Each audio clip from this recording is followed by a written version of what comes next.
4 అధ్యాయము 21 వచనం చదవండి.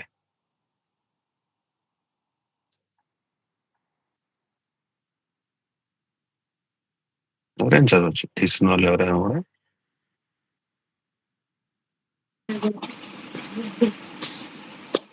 అయితే మీరు యేసును గూర్చి విని ఆయన యందలి హ్మ్. సత్యం ఉన్నట్లుగానే ఆయన యందు ఉపదేశింపబడిన వారైన ఎడల మీరు అలాగూ క్రీస్తు నేర్చుకొనువారు కారు. అవును. ఎందుకు అక్కడ ఒకసారేమో యేసు అంటున్నాడు, ఒకసారేమో క్రీస్తు అంటున్నాడు. ఎందుకు అలాగంటున్నాడు? చూడండి, బైబిల్‌లో ప్రతిదానికి ఒక అర్థం ఉంది. అలాగని జెప్పి మనము ప్రతి వచనం దగ్గరొచ్చేసి ఆగిపోయి అసలు ఇదేంటే అనుకునే ప్రమాదంలో పడిపోయే అవకాశం గూడా ఉంది. అంటే మనం బైబిల్‌ని అంత క్షుణ్ణంగా చదవడం ఆరంభించిన తర్వాత ఇట్లా అన్నాడా? ఇట్లా ఎందుకన్నాడు? అది ఆలోచించే ముందు ఫస్ట్ ఆఫ్ ఆల్ బైబిల్ అంతట్లో ఆ సందర్భంలో ఆ కథ అంతా ఏముంది? ఆ సందర్భంలో రఫ్‌గా పైన ఏం మాట్లాడుతున్నాడు? అనేటువంటి ఆ ఒక మనుషులం గదా! మట్టి బుర్ర మనకు. అంటే మట్టి బుర్రకు ఫస్ట్ ఆఫ్ ఆల్ ఎక్కడానికి ఫస్ట్ ఆఫ్ ఆల్ ఆ కాంటెక్స్ట్ ఏంటి? సందర్భం ఏంటి? గనక పూర్తిగా చదవడం అనేటువంటిది ఇంపార్టెంట్. కానీ దాని తర్వాత జాగ్రత్తగా గమనించాల. ఏమంటున్నాడు? మీరు యేసుని నేర్చుకున్నటువంటి ప్రకారముగా అంటున్నాడు కదా! మీరు యేసుని నేర్చుకున్నటువంటి ప్రకారముగా యేసులో ఉన్నటువంటి సత్యం ఎలాంటిదో దాని ప్రకారంగా ఇప్పుడేమంటున్నాడు? దాని ప్రకారంగా ఏంటంట, ఇప్పుడు క్రీస్తుని మీరు ఎరుగుతున్నారు అనేటువంటి మాట చెప్తా ఉన్నాడు కదా! అనేటువంటి మాట. ఎందుకు ఆ రకంగా అంటున్నాడంటే, యేసుని మొదట ఎందుకు అంటున్నాడు? ఎందుకంటే చరిత్రలో వాస్తవంగా యేసు అనేటువంటి ఒక వ్యక్తి భూమి మీదకి రక్త మాంసములు ధరించి మానవ అనుభవంలోనికొచ్చాడాయన. ఓకే. కనుక ఆ సత్యాన్ని నొక్కి చెప్తున్నట్టుగా పరిశుద్ధాత్మ దేవుడు యేసుని గురించి అంటున్నాడు కదా! దాని తర్వాత ఏమంటున్నాడు? మీరు ఎవరు నేర్చుకుంటారు అంటున్నారు? ఎవరు నేర్చుకుంటున్నారు అంటున్నాడు? క్రీస్తుని కదా! మీరు అలాగున క్రీస్తుని నేర్చుకుంటున్నారు అంటున్నాడు. సో, యేసులో ఉన్నటువంటి సత్యం ఎలాగైతే ఉందో, ఎంత వాస్తవమైందో, ఆ చరిత్రలో జరిగినటువంటి ఎంత వాస్తవత్వం ఉందో, ఎంత హిస్టారికల్ ఫ్యాక్టో అది, అంతే విధంగా మీరేమంటున్నాడు? మీరు క్రీస్తునిప్పుడు నేర్చుకుంటున్నారు అంటున్నాడు. 2 దగ్గర కూడా క్రీస్తు పెట్టేయొచ్చు. కానీ వాస్తవంగా యేసంటే చరిత్రలో చరిత్రాత్మకమైనటువంటి వాస్తవమైనటువంటి రక్త మాంసములు ధరించినటువంటి మనిషావతారం అట్లా వచ్చినటువంటి యేసుని గురించి మాట్లాడుతా ఉన్నారు కదా! కనుక మరి మీకు ఎంతవరకు అది మీరు దాన్ని అర్థం చేసుకుంటున్నారో మరి నాకైతే తెలియదు. కానీ యేసు అనేటువంటి పదము, పేరు పరిశుద్ధాత్మ దేవుడు వాడినప్పుడు ఉద్దేశ్యం ఏంటంటే రక్త మాంసములు ధరించి మానవ వాస్తవముగా చరిత్రలో ప్రవేశించినటువంటి యేసు అని అర్థము కదా! చరిత్రలో ఉన్నటువంటి యేసు అని అర్థం. ఒక్క నిమిషం.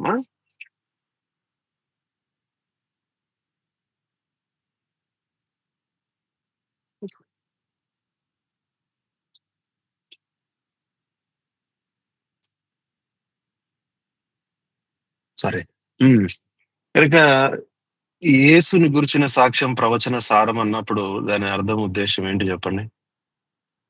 నిజంగా చరిత్రలో భూమి మీదకి దిగొచ్చినటువంటి ఆ యేసుని వివరించడము, ఆ యేసుని గురించినటువంటి సాక్ష్యం ఇవ్వడమే ఈ బైబిల్ గ్రంథం యొక్క ఉద్దేశ్యం. ప్రవచనమంతటి యొక్క సారం ఏంటంటే యేసుని గురించినటువంటి సాక్ష్యమే. కనుక మనము ఏదో బలవంతంగా యెహోషువ గ్రంథంలో యేసు ప్రభు ఎక్కడున్నాడు అని చెప్పి మనం వెతకట్లేదు.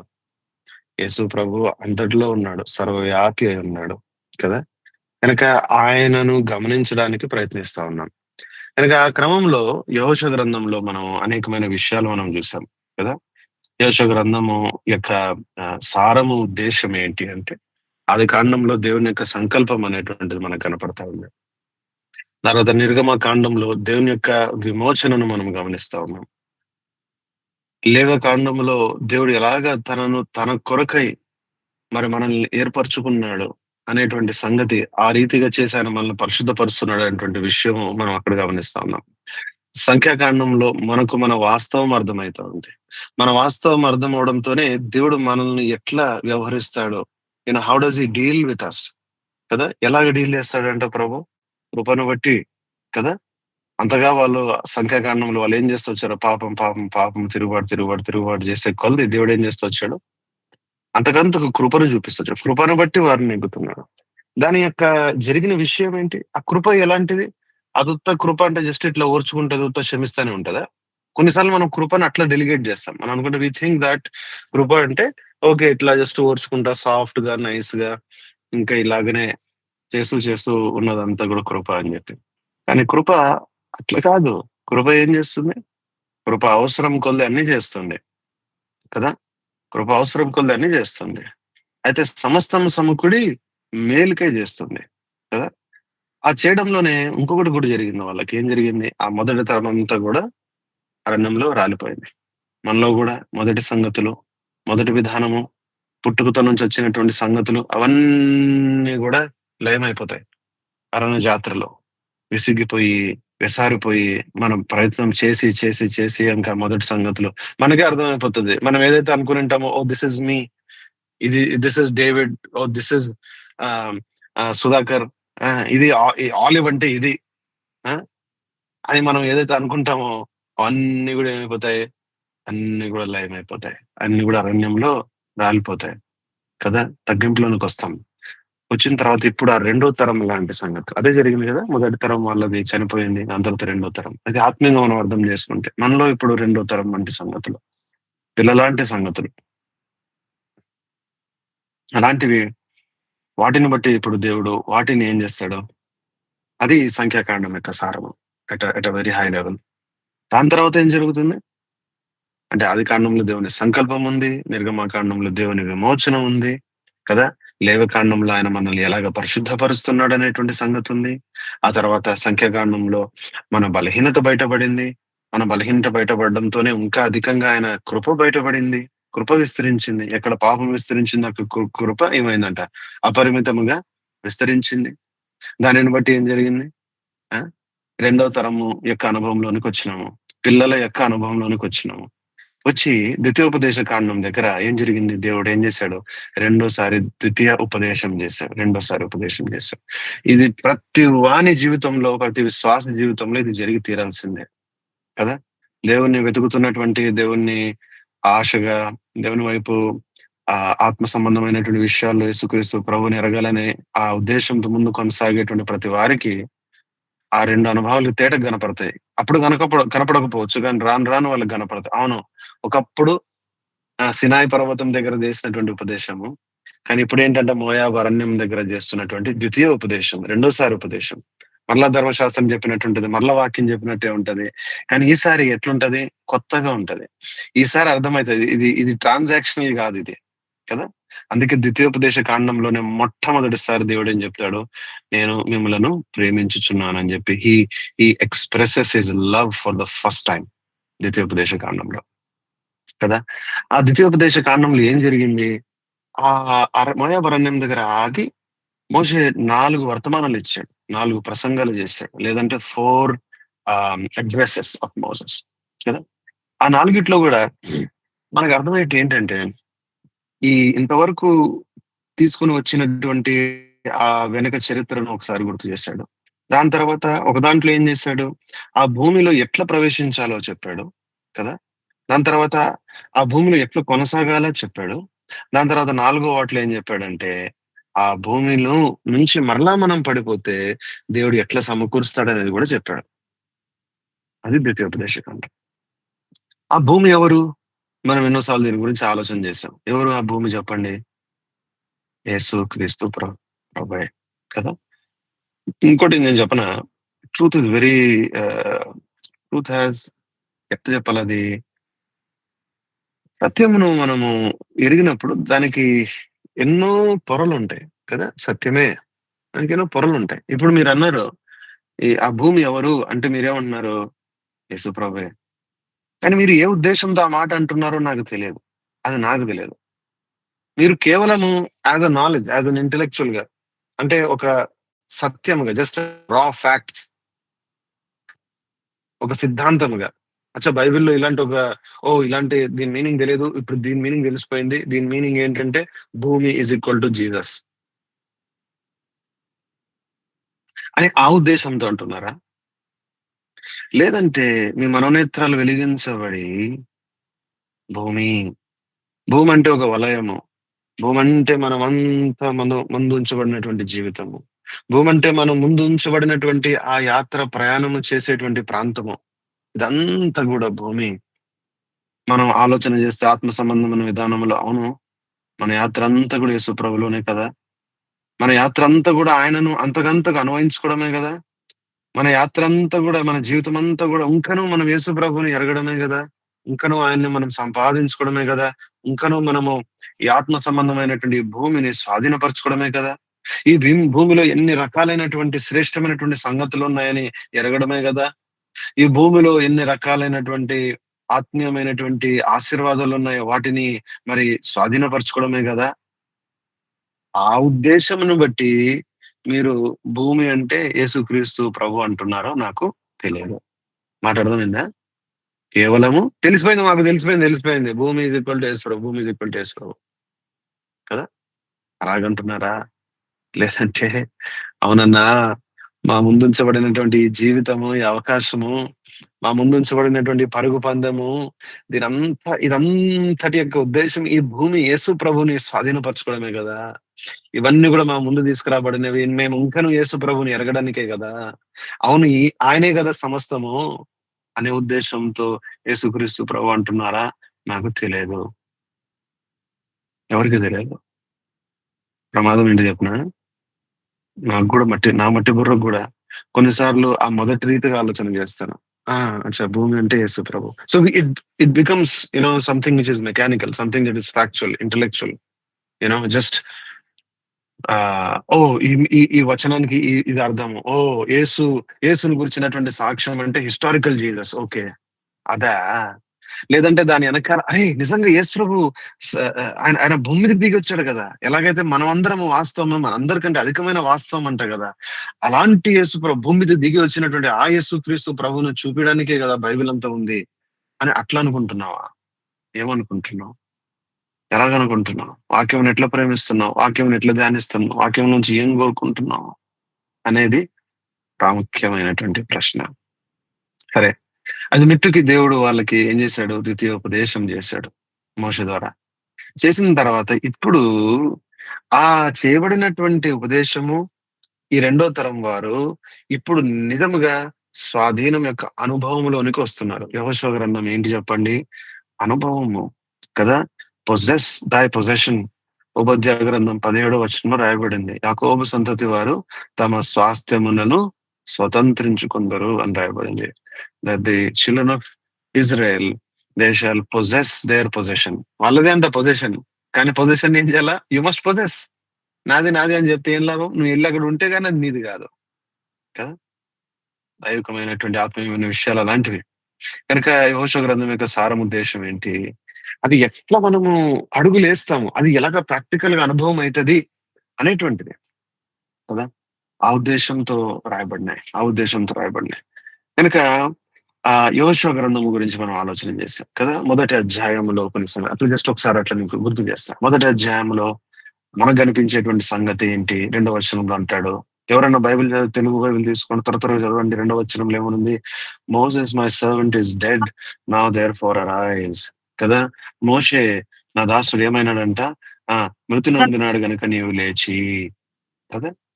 కనుక ఇలాగా రావడమే మొదటిలోనే మనకేం కనపడుతుంది? రెండో వచనంలోనే ఏం చెప్పండి? ఏం కనపడుతుంది? The principle of death and resurrection. Death resurrection. ఇంతవరకు ప్రిడామినెంట్‌గా వాళ్ళ జీవితము దేని మీద ఆధారపడింది? యేసుప్రభు యొక్క మరణమును బట్టి ఆధారపడుతూ వచ్చింది. ఇక మీదట వాళ్ళ జీవం ఇప్పుడు దేని మీద ఆధారపడతదంటే ఆ! ఎక్కువగా దేని మీద వారిని ఆధారపడడం నేర్పిస్తాడంటే దేవుడు ఇప్పుడు ఆయన జీవం మీద ఆధారపడడం నేర్పిస్తాడు. మీకు మాట మరి అది అర్థమైతుందా లేదా? కానీ ప్రభు మనకు సాయం చేయను గాక. ఉద్దేశ్యం ఏంటి? ఇంతవరకు ఆయన మరణమును బట్టి మనము బ్రతకడం నేర్చుకున్నాము కదా! కానీ ఇప్పుడేంటి? ఆయన జీవమును బట్టి మనం బ్రతకడం నేర్చుకోవాలి. ఇది మనం అనుకోవచ్చు అన్న జీవం, మరణం అంతా ఒకటే గదా! అని జెప్పి. కదా! అన్నవెట్లెట్లయితాయి? అన్నవెట్లే ఎట్లయితాయి? ఇంక అలాగైతే ఆయన ఇంక పునరుత్థానం ఎందుకవ్వాలా? ఇంకొక మాట చూపిస్తాను చూడండి. తెలిసిన మాటలే కొత్తవేం గాదు. మొదటి కొరింథీ 15వ అధ్యాయం. మొదటి కొరింథీ 15వ అధ్యాయం. First Corinthians chapter 15. 1 Corinthians chapter 15. చూడండి, 1 Corinthy 16వ వచనం చదవండమ్మా. 1 Corinthy 15వ అధ్యాయం 16వ వచనం. మృతులు లేపబడని ఎడల క్రీస్తు కూడా లేపబడలేదు. క్రీస్తు లేపబడని ఎడల మీ విశ్వాసము వ్యర్థమే, మీరింకను పాపములో ఏంటంటమ్మా? క్రీస్తు లేపబడని ఎడల మీ విశ్వాసము వ్యర్థమే. ఇంకొక మాట చూడండి, కొరింథీ పత్రిక 4వ అధ్యాయము 4వ అధ్యాయము 25వ వచనం చదవనమా? 4వ అధ్యాయం 2 కదమ్మా, రోమా పత్రిక, క్షమించండి, రోమా పత్రిక 4వ అధ్యాయము 25వ వచనం తీసుకున్నాం, చదవండి. ఆయన మన అపరాధముల నిమిత్తము అప్పగింపబడి నీతిమంతులముగా తీర్చబడుటకే లేపబడని. ఏంటంట? మన అపరాధముల నిమిత్తమై అప్పగింపబడి, కానీ ఆ అపరాధాలు నిజంగా క్షమించబడితేనే కదా నీతిమంతుడిగా తీర్చబడతాడు. కానీ తీర్చబడ్డము అనేటువంటి ఆ సంఘటన ఏదైతే ఉందో అది ఎలాగ నిర్ధారించబడుతుంది? అప్పగింపబడినటువంటి వాడు దేవుణ్ణి తృప్తిపరుస్తే మరలా తిరిగి లేచి వస్తాడు కదా. ఆ లేచి వచ్చిన కారణమును బట్టి ఏమైంది? అప్పగింపబడినటువంటి సంగతి అంగీకరించబడిందని చెప్పి ఏం తెలుసబడింది? ఆయన తిరిగి లేచాడు. ఇంకా ఆయన తిరిగి లేవడంతో ఏమైంది? అప్పగింపబడినటువంటి సంగతి అది పూర్తిగా తీరిపోయిందని చెప్పి మనం ఏమైనాం? ఇప్పుడు నీతిమంతులుగా తీర్చబడ్డాం. కనుక రెజరెక్షన్, ఇంత క్రితం కూడా చెప్పాను, resurrection is the seal of God that the atonement has been fully accepted. మనం చెప్పినా తెలుగు చెప్తాను. నిజముగా మన పక్షమున యేసు ప్రభు చేసినటువంటి ప్రాయశ్చిత్తపు బలి అది పూర్తిగా అంగీకరించబడింది అనుటకు దేవుని ముద్రయే ఏంటి చెప్పండి? పునరుత్థానం. What is the proof? దేవుడు ఆ బలిని అంగీకరించాడన్న దానికి ప్రూఫ్ ఏంటి? పునరుత్థానము. ఇంత విధంగా కూడా చెప్తాను కదా. పూజారి లోపలికి వెళ్ళాడు, పూజారి లోపలికి వెళ్ళి అందరూ తీసుకుని వెళ్తున్నాడు. మీరు ఎప్పుడు గుడికి వెళ్ళేదని వెళ్ళాను.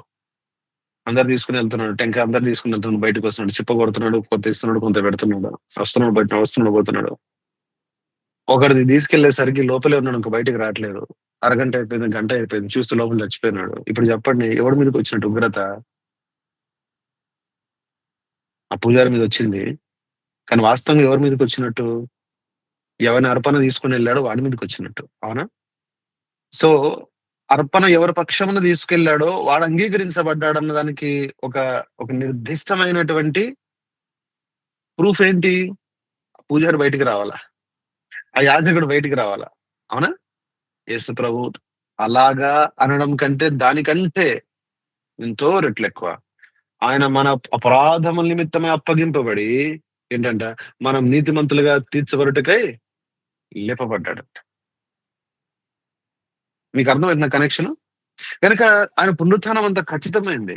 కనుక మనము రోమపత్రికలో చూసాము, క్రీస్తు మృతుల్లో నుంచి మృతులలో నుండి పునరుత్థానము లేని అలా ఏంటంట మీ విశ్వాసము వ్యర్థం కదా. రోమపత్రిక 4:25 ఏం రాయబడింది? మనం నీతిమంతులుగా తీర్చబడుటకు ఆయన లేపబడ్డాడు అని రాయబడింది. ఇంకొక మాట చూద్దాము, రోమపత్రికని 5వ అధ్యాయము 10-11 వచనాలు చూడండి, ఎంత ఖచ్చితంగా రాయబడింది.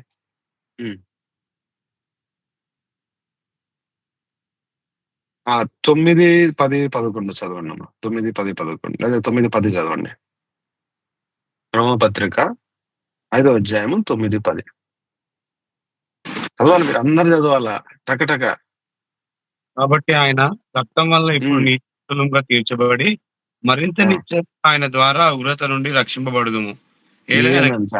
ఆయన రక్తం ద్వారా ఏం జరిగినామంట? నీతిమంతులుగా తీర్చబడి ఇప్పుడు ఏంటంట మరి ఇంత నిశ్చయం ఆయన ద్వారా నిశ్చయముగా ఆయన ద్వారా ఉగ్రత నుండి రక్షింపబడదుము. 10వ వచనం చదువున్నాను.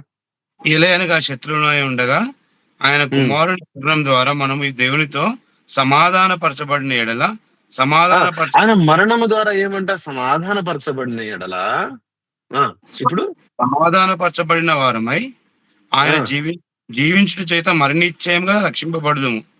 ఏందంట? ఎట్లా రక్షించబడతావంట?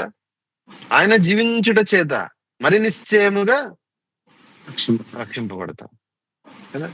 సో ఏంది అల్టిమేట్ గా ఏంది ఇంపార్టెంట్? ఒకటి ఆయన మరణము, రెండోది ఆయన జీవము.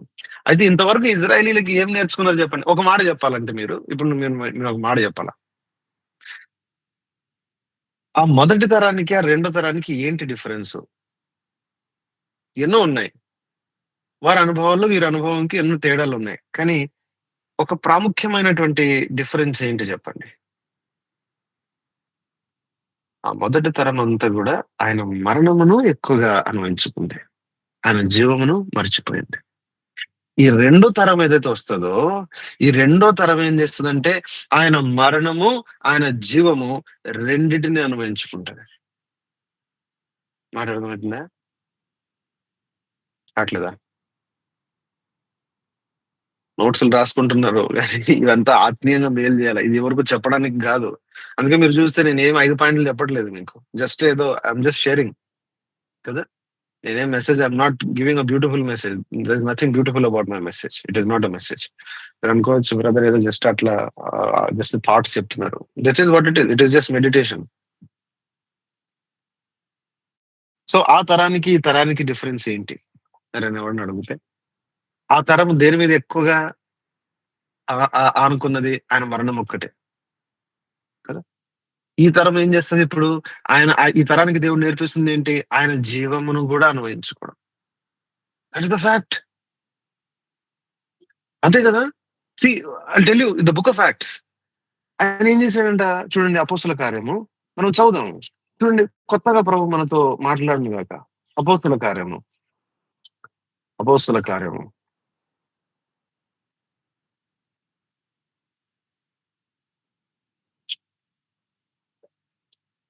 ఇలాగే ఒక మలుపు వస్తుంది. ఎలాగైతే ఇజ్రాయేలీల జీవితంలో ద్వితీయోపదేశ కాండం ముందు, ద్వితీయోపదేశ కాండం తర్వాత ఒక మలుపు వస్తుందో, అలాంటి ఒక మలుపు అపోస్తుల కార్యము ముందు, అపోస్తుల కార్యం తర్వాత వస్తుంది. అవునా? ఏంటి ఆ మలుపు? ఆ మలుపు తర్వాత ముందే మీరు ఆలోచన చేస్తే రెండిట్లో కూడా ఒకటి ఉంటుంది. చూడండి. అపోస్తుల కార్యము మొదటి అధ్యాయము మొదటి 3వ వచనం. తెలుగులో కలిసినట్టున్నాయమ్మా, కానీ చదవండి. 3వ వచనం చదవండి అమ్మా. ఆయన శ్రమ పడిన తరువాత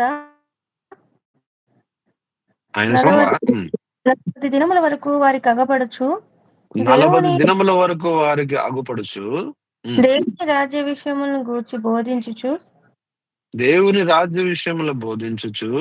అనేక ప్రమాణములను చూపి వారికి తన్ను తాను సజీవునిగా కనపరుచుకున్నాడు. ఏందంట? అనేకమైన ప్రమాణములు చూపి తను తాను వారికి సజీవుడిగా కనపరుచుకున్నాడంట. See what is the emphasis? చూడండి, మీరే నాకు చెప్పాలి ఆన్సర్. ఎంఫసిస్ దేని మీద ఉంది?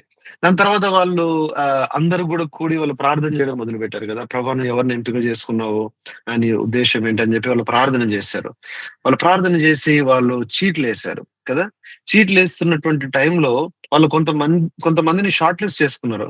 ఆ షార్ట్ లిస్ట్ చేసుకున్నటువంటి వాళ్ళ యొక్క ఎలాగుందో, వాళ్ళ యొక్క క్వాలిఫికేషన్ ఎలాగుందో చూద్దాం. చూడండి, చదవండి. మొదటి అధ్యాయమే 21-22. చూడండి, 21-22.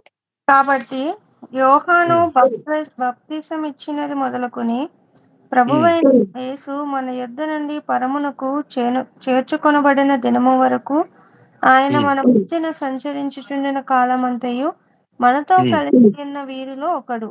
మనతో కూడా ఆయన పునరుద్ధానమును గూర్చి సాక్షియుండుట ఆవశ్యకమని చెప్పెను. అప్పుడు వారు దేని గురించి ఆవశ్యకమంట? సాక్ష్యము, పునరుత్థానమును గురించినటువంటి సాక్ష్యము ఇవ్వడం అనేటువంటిది ఆవశ్యకం కదా. మళ్ళీ చూడండి, 2వ అధ్యాయము రెండో అధ్యాయంలో ఇప్పుడు వాళ్ళ పెంతెకొస్తు దినమున పరిశుద్ధాత్మ దేవుడు రాగా పేతురు వాళ్ళందరి మధ్య నిలబడి మాట్లాడుతున్నటువంటి ఆ సమయమున చూడండి, ఇక్కడ కూడా ఆ మాటలే వస్తాయి. ఇక్కడ కూడా ఆ మాటలే వస్తాయి. చూడండి, ఒక్క నిమిషము. చూడండి ఎక్కడ ఉన్నాయి పునరుత్థానం గురించి ఆ సాక్ష్యము అనేటువంటిది. ఆ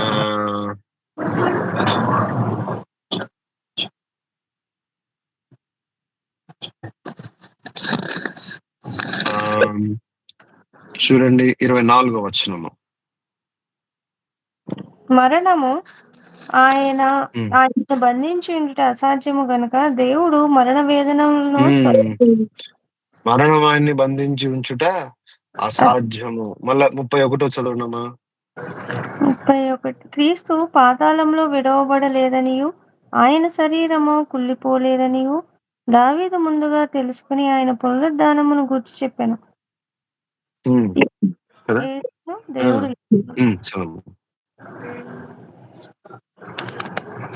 కదా. కనుక మనం దీనిని బట్టి మనం అర్థం చేసుకుంటున్నాము కదా. మనం దీనిని బట్టి అర్థం చేసుకుంటున్నాము. ఏంది దేని మీద ఫోకస్ ఉంది చెప్పండి? ఎక్కువ ఫోకస్ దేని మీదకి వస్తుంది? పునరుత్థానం మీదకి వస్తుంది. ఎందుకంటే పునరుత్థానము దేవుని యొక్క ముద్ర, ఆమోదన. దేని మీద? అనేకమైన వాటి మీద. ఒకటి, దేవుడు యేసుక్రీస్తు ప్రభుని గురించి ఏదైతే చెప్పాడో అదంతా వాస్తవం అని చెప్పి, యేసు ప్రభు ఏదైతే చెప్పాడో అదంతా వాస్తవం అని చెప్పి కదా. అది మాత్రమే కాదు, ఇంకొకటి ఏంటి, ఆయన మనపక్షమున చేసినటువంటి ఆ ప్రక్షాళనంతా కూడా దేవుడు అంగీకరించాడు అన్నదానికి ఏంటి? ఇది ముద్ర, ఇది ముద్ర. కనుక ద్వితీయోపదేశ కాండము లేదంటే ఆ రెండో తరము, మొదటి తరానికి రెండో తరానికి ఏంటి భిన్నత్వము ఆలోచన చేస్తే ఎన్నో ఉన్నాయి.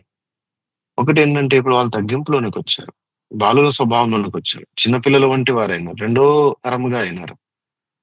నిజంగా ఆలోచన చేస్తే అరణ్యంలో పుట్టినటువంటి వీళ్ళు కదా, చాలా మంది దాంట్లో అరణ్యంలో పుట్టారు. వాళ్ళకి అసలు ఆ ఐగుప్తు యొక్క అనుభవమే లేదు, బలవింతగా ఉంటది. మీకు మాట అర్థమవుతుంది నేను చెప్పేది. దాంట్లో కొంతమంది, మీరేమనుకోకపోతే మాట చెప్తా, ఆ అరణ్యంలో పుట్టినటువంటి కొంతమంది పస్కాని చూడలేదు. మాట అర్థమవుతుందా? పస్కాని చూడలేదు వాళ్ళు. అవునా? వాళ్ళు పస్కా గురించి విన్నారంతే. అందుకే మనం కూడా సువార్త చెప్పినప్పుడు కొన్నిసార్లు మనం ఎక్కువ దేని గురించి చెప్తాం? యేసు మరణించాడు, మరణించాడు, మరణించాడు, మరణించాడు, మీ పాపల కోసం మరణించాడు. అఫ్కోర్స్ ఆయన మన పాపల కొరకు మరణించినటువంటి సత్యం చాలా ఇంపార్టెంట్, చాలా చాలా. అంటే అసలు దానికి భిన్నంగా ఏమీ లేదు. అని నేను అనేది ఏంటంటే, అది ఎంత నిజమో దానికంటే అధికమైనటువంటి నిజం ఏంటి చెప్పండి? దానికంటే గొప్ప ఇంపార్టెంట్ విషయం ఏంటి చెప్పండి? కార్యారంభము కంటే కార్యాంతము మేలు కదా. కార్యారంభమైన మరణము, కార్యాంతం ఏంటి చెప్పండి? ఆయన పునరుత్థానము. కనుక ఆయన పునరుత్థానమును గురించి అంతగా ఆ రెండో తరం యొక్క అనుభవంలోనికి వచ్చింది. కనుక ఈ యొక్క యెహోషువ గ్రంథం యొక్క ఆరంభంలోనే మనకు కనిపించేటువంటి మొదటి సంగతి మనకి ఏం కనిపిస్తుంది? మొదటి సంగతి ఏం కనిపిస్తుంది అంటే, మనకు నా స్క్రీన్ కనపడుతుందా మీకు?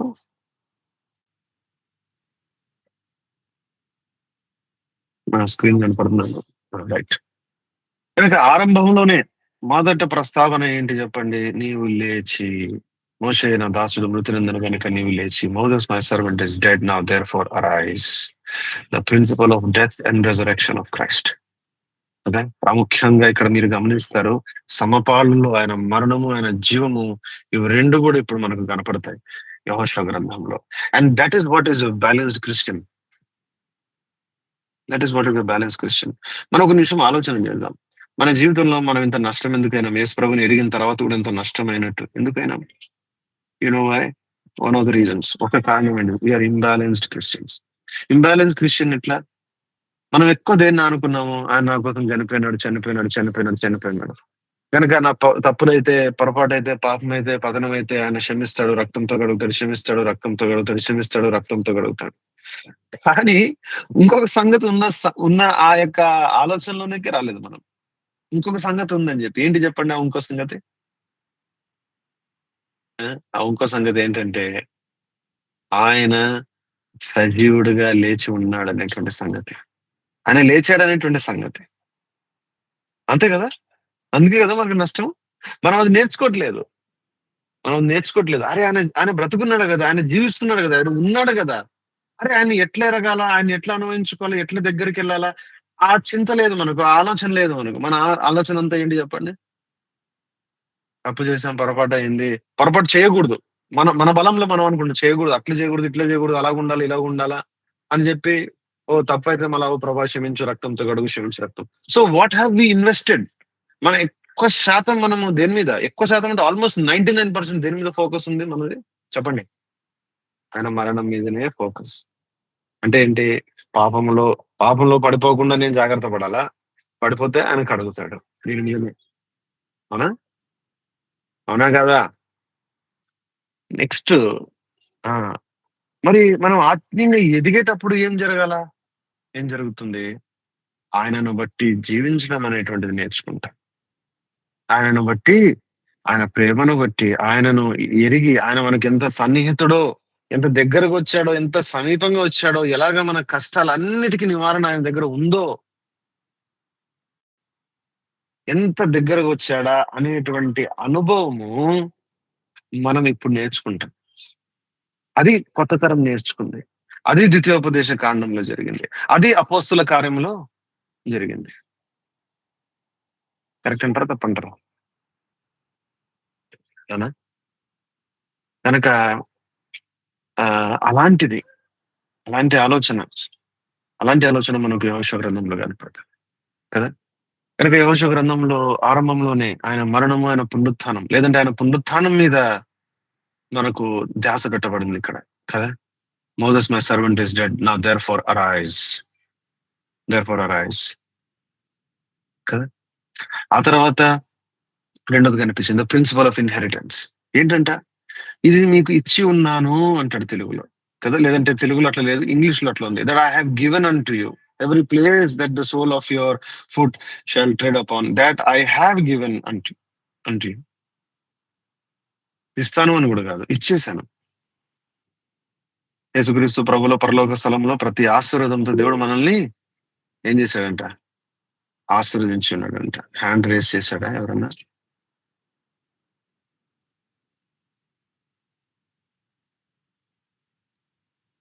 అవునా? ఓకే. ఓకే. కనుక ప్రిన్సిపల్ ఆఫ్ ఇన్‌హెరిటెన్స్. కనుక దేవుడు మనకి ఇచ్చి ఉన్నాడు. ఇప్పటికే ఇచ్చి ఉన్నాడు అనేటువంటి సంగతి. అది ఇచ్చి ఉన్నాడంటే మనమేదో భ్రమలో ఉండి ఓకే. సర్లే ఇచ్చున్నాడు గదా! అంటే ఇచ్చున్నాడంటే ఇచ్చున్నాడు అంతే. అలా కాదు. దాన్ని స్వాధీనపరుచుకునే ప్రాక్టికాలిటీ ఉంది. వస్తాం అక్కడికి.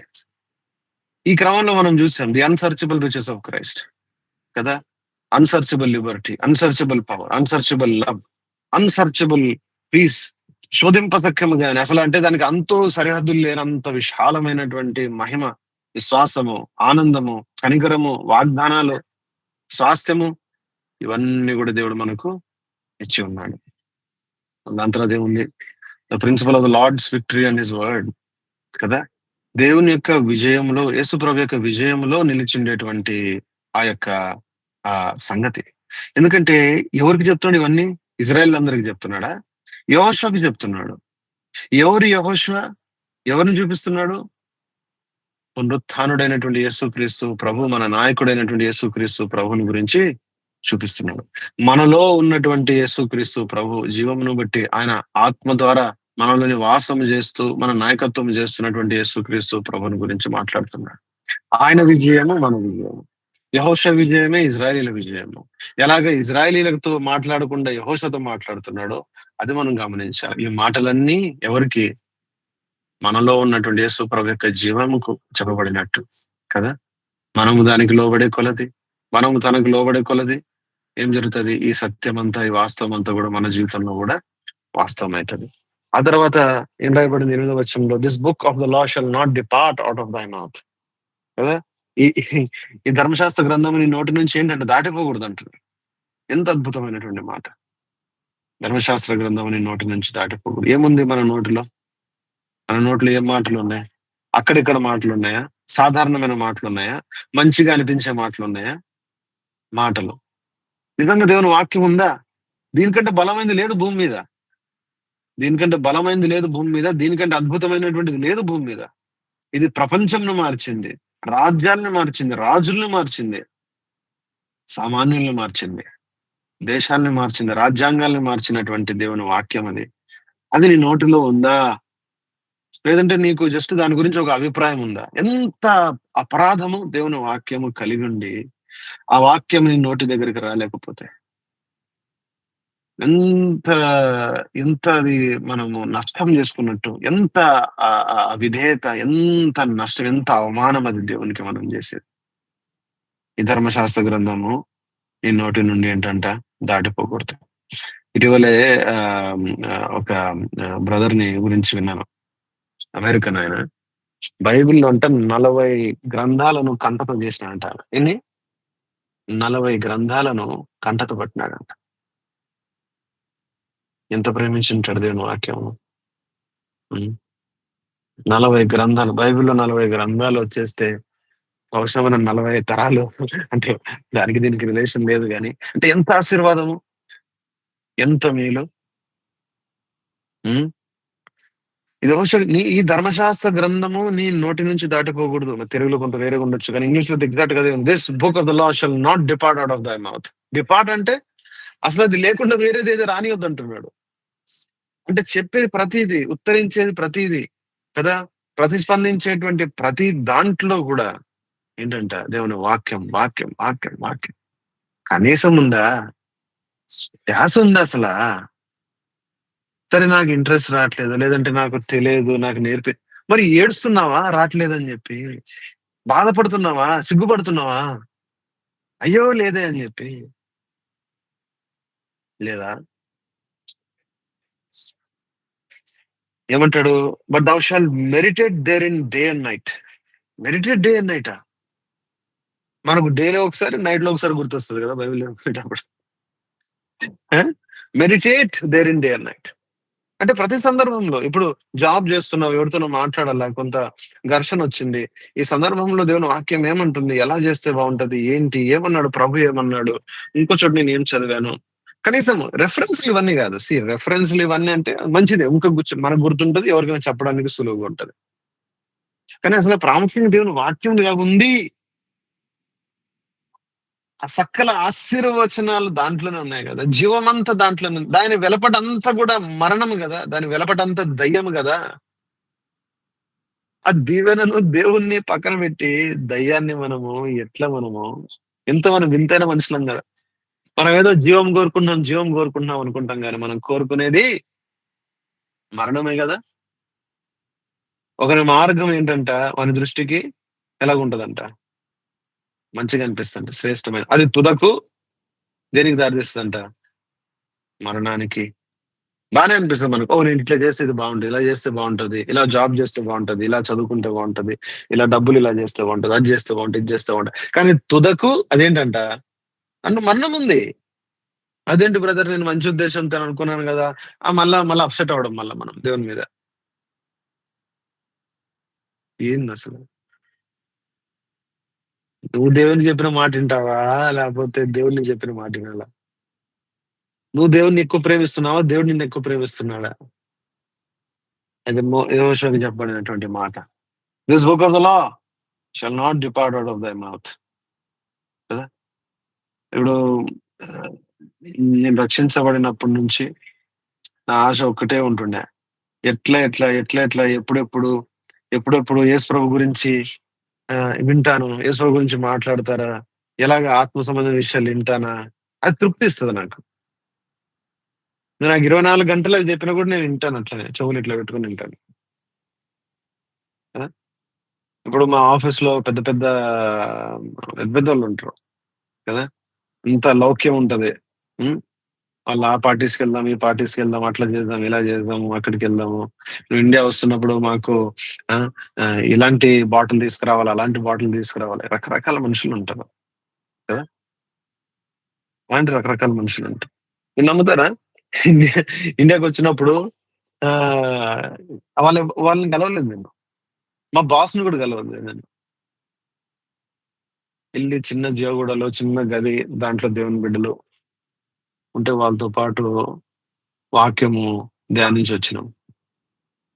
కనుక నీ ఆలోచన ఎక్కడుంది? నీ మనస్సు ఎక్కడుంది? కదా! దేవుని ధర్మశాస్త్రమును దివరాత్రము ధ్యానిస్తాడంట. మొదటి కీర్తనలో రాయబడినటువంటి వాడు కదా! నీ మనసు ఎక్కడుంది? కొన్నిసార్లు మనం అలా ఉంటాం. దేవుని వాక్యం ధ్యానించం. దేవుని వాక్యం గురించి ప్రస్తావన ఉండదు మనం మాట్లాడేటువంటి మాటల్లో. కానీ దానివల్ల ఎదుటి వాళ్ళకి ఎంత నష్టం చేస్తాం మనం. ఎంతో నష్టం చేస్తాం. దానివల్ల ఎదుటి వాళ్ళకి ఎంతో నష్టం చేస్తాం. ఇంకో మాట చెప్పనా? ఇంకో మాట చెప్తాను ఇంపార్టెంట్‌గా. మీరు మీరు ఒక క్రైస్తవ స్నేహితులైతే కదా! మీరొక క్రైస్తవ స్నేహితులైతే, మీరొక క్రైస్తవ కుటుంబం అయితే, ఎప్పటి వరకైతే మీ మాటల్లో యేసుప్రభు ఉండడో, ఎప్పటి వరకైతే మీ మాటల్లో ధర్మశాస్త్రం అనేటువంటి వాక్యం ఉండదో, అనేదో రెఫరెన్స్‌లు అది ఇది ఇవన్నీ గాదు. అంటే దేవుడు ఇట్లా మేలు చేశాడు. దేవుడు అట్లా మేలు చేశాడు. దేవుడు పలానాకి ఇట్లా మేలు చేశాడంట. ఇదిగో ఇట్లా రాసి ఈరోజు ఇట్లా చదివాను. ఈరోజు ఇలా ఎందుకు రాసింది? ఏంది? అని చెప్పి ఆ దేవునికేంది విషయం. ఏది గురించి మాట్లాడుతున్నా? అరే జాబ్‌లో ఇలా ఉంది టెన్షను. అరే జాబ్‌లో ఇలా ఉంది కానీ దేవుడు సాయం చేస్తాడులే. నాకు ఈ వాక్యం వచ్చింది. నేను ఇది చదివాను. ఇదే కదా మనకు ఆదరణ. ఇదే కదా మనకు ధైర్యము లోకంలో. అవునా? ఇదే లేకపోతే ఇంక నీ ఏం ధైర్యము? ఇంక ఏం నెమ్మది?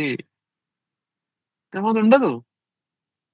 లోతు ఏం చేశాడంట దినదినము నొచ్చుకున్నాడంట. అలాగుంటది. మీ మధ్యన ఆత్మ సంబంధమైన సహవాసం, వాక్యమును ఆధారం చేసుకొని, యేసు ప్రభువును ఆధారం చేసుకున్నటువంటి సహవాసం లేదనుకో, సఫపడిపోతది ఆ స్నేహితం. ఆ స్నేహము. సఫపడిపోతది ఆ కుటుంబం. సఫపడిపోతది ఆ యొక్క సంఘం. ఎంతసేపు మాట్లాడుకుంటాము? సండే రోజు ఏమంటారు చికెన్ చేస్తే బావుంటది. సండే రోజు సాంబార్ పెట్టుకుంటే బావుంటదని చెప్పి. ఎంతసేపు మాట్లాడుకుంటాం దాని గురించి? అవే పరిస్థితులున్నాయి. అదే ఉద్యోగం ఉంటది. అదే ఏమంటారు స్టడీస్ ఉంటాయి. పిల్లలుంటారు. బాధ్యతలుంటాయి. హ్మ్.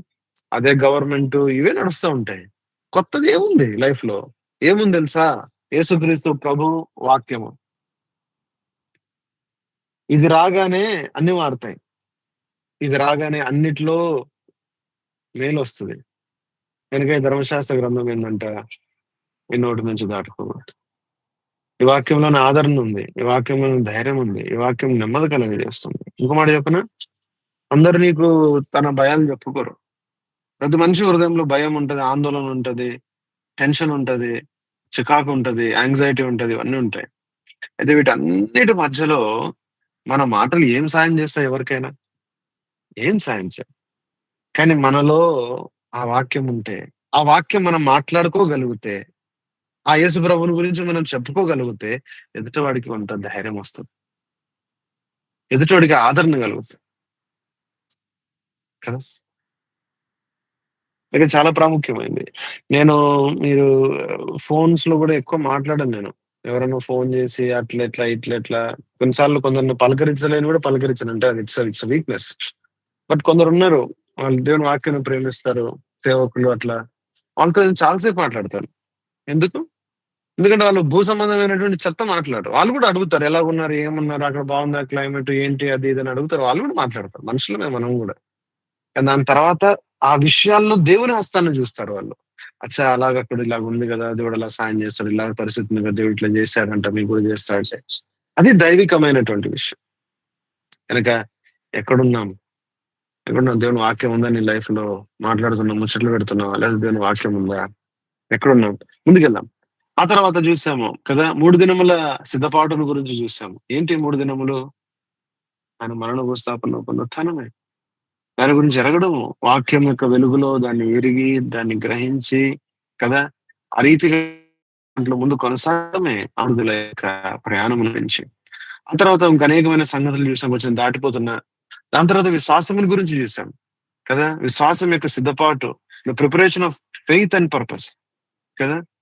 ఇది ఎవరిలో కనిపించింది మనకు? ఇక్కడ మనకు ఆ ఇద్దరు వ్యక్తులు కనిపించారు. కదా! ఆ ఇద్దరు యవనస్తులు బహుశా వారిని వేగు చూడ్డానికి అని చెప్పి యెహోషువ పంపిస్తాడు. కదా! చూడ్డానికి పంపించిన వాళ్ళు చూసొచ్చారు. కదా! ఈ ఇద్దరిని మనము దేనిగా చూస్తున్నాము? The spirit of wisdom and revolution in the knowledge of him.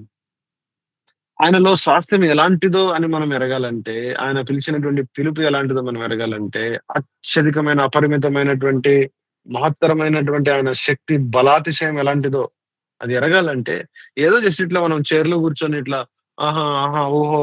అవును అని చెప్పి ఏదో కొంత అమాయకంగా ఏదో కొంత జస్ట్ ఏదో ఇట్లా మాట్లాడినంతట్లో రాదు. దేని ద్వారా వస్తదంట? It has to be the spirit of wisdom and of revolution in the knowledge of him కదా! జ్ఞానము మరి ప్రత్యక్షత కలిగినటువంటి ఆ యొక్క ఆత్మను బట్టి రానివ్వాలా. దాని నుంచి మనం పొందాలా. దానికోసం మనం అడగాల కదా! ఆ రీతిగా ఇక్కడ విశ్వాసం జూసాము. ఎవరి విశ్వాసం జూసాం చెప్పండి? రహాబు యొక్క విశ్వాసం జూసాం. రహాబు యొక్క విశ్వాసం బహు గొప్పది. ఆ విశ్వాసంలో కొన్ని సంగతులు జూసాం. ఏంటంట it was a faith evidenced by works. క్రియల ద్వారా కనిపించేటువంటి విశ్వాసం ఇది. ఆ తర్వాత ఏందంటే it is a faith based on the word of God కదా! Faith based on the word of God. దేవుని వాక్యం ఆమె దగ్గరకొచ్చింది. దాని తర్వాత ఏంటి చెప్పండి? It is based on the careful examination of God's victory. Careful examination. కొందరు అట్లా రౌండ్ ఫిగర్ యేసురు బైబిలా రౌండ్ ఫిగర్‌గా అట్లా ఎంత అవమానం అంటే, ఎంత అవమానిస్తున్నామంటే మనం యేసు ప్రభుని. Don't do that to yourself. Don't do that. Yesu ప్రభుని అవమానించినటువంటి వాళ్ళు ఎవ్వరు గూడా నేను ఏమనను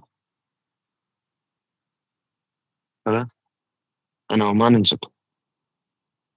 careful examination of God's victory. జాగ్రత్తగా గమనించు. ఏం జేశారు? ఐగుప్తులో ఉన్నప్పుడు ఏం జేశారు? ఆ తర్వాత ఏం జేశారు? Faith that identifies with the people of God. దేవుని ప్రజలతో ఐక్యపరుచుకున్నటువంటి విశ్వాసం ఇది కదా! Because of you. What he did he destroyed because of you.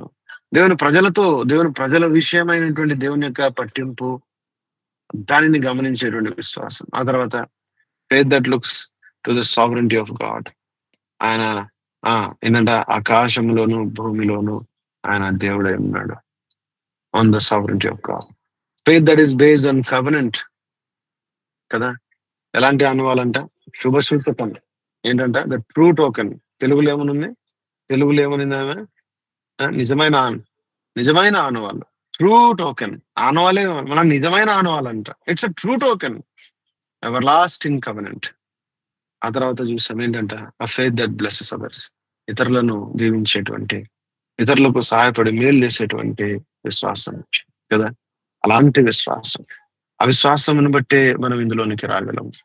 మనం అనుకోవచ్చు, ఏదో నేను నా వరకు నేను చూసుకుంటాను. లేదండి. నీ వరకు నువ్వు చూస్తే కాదు ఇది. అందుకోసం ఇవ్వబడలేదు. అందుకోసం నువ్వు పిలువబడలేదు. నో మ్యాన్ లివెత్ అంటూ హిమ్సెల్ఫ్. 15 అంటాడు. లివెత్ అంటూ హిమ్సెల్ఫ్. 14 అనుకుంటా. నో మ్యాన్ లివెత్ అంటూ హిమ్సెల్ఫ్. ఎవడు కూడా వాని వరకు వాడు బ్రతకడు. ఎవడు కూడా వాని వరకు వాడు చనిపోడు కదా! ఆ తర్వాత చూసాము ఏంటంట ముందుకెళ్తే the preparation to bear the ascended Lord. ఇక్కడ మనం కొన్ని సంగతులు చూస్తాం. వాళ్ళు సిద్ధపడ్డారు. సిద్ధపడి ఇప్పుడు ఏం చేస్తున్నారు? యోర్దాన్ని దాటాల వాళ్ళు. యోర్దాన్ని దాటాల కదా! యోర్దా ఆ ఎర్ర సముద్రం ఏమో దేవుడే పాయలు చేశాడు. కానీ యోర్దాన్ ఎట్లా పాయలవుతుందంట చెప్పండి? ఉమ్, ఎందుకు అలాగా? ఎందుకు? ఏమా మెలుకున్నారా? పడుకుని పోయినారా మిగతా వాళ్ళందరూ? తెలిసిపోయినారా?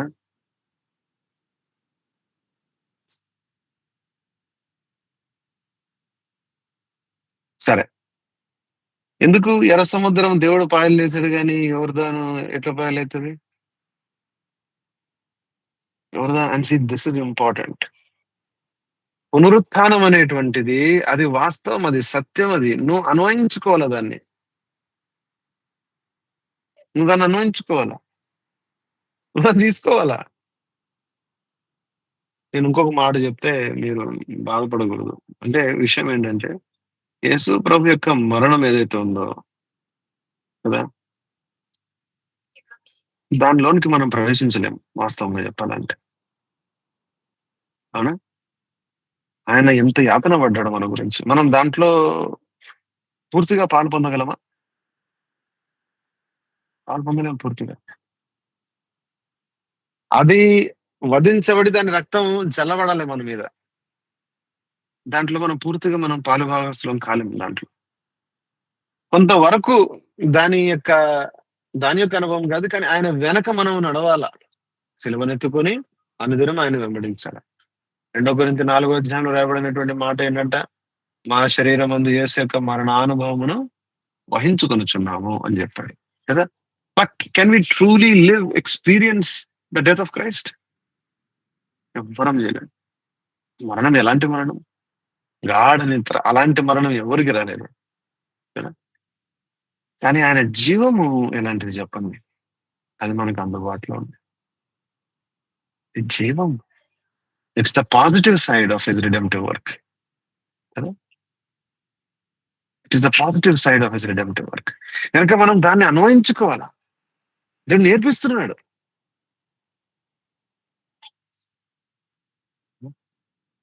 ఆ పిల్లలకు అన్నం మీద వినిపిస్తాం, కానీ నడవడం మనం నేర్పించగలమా?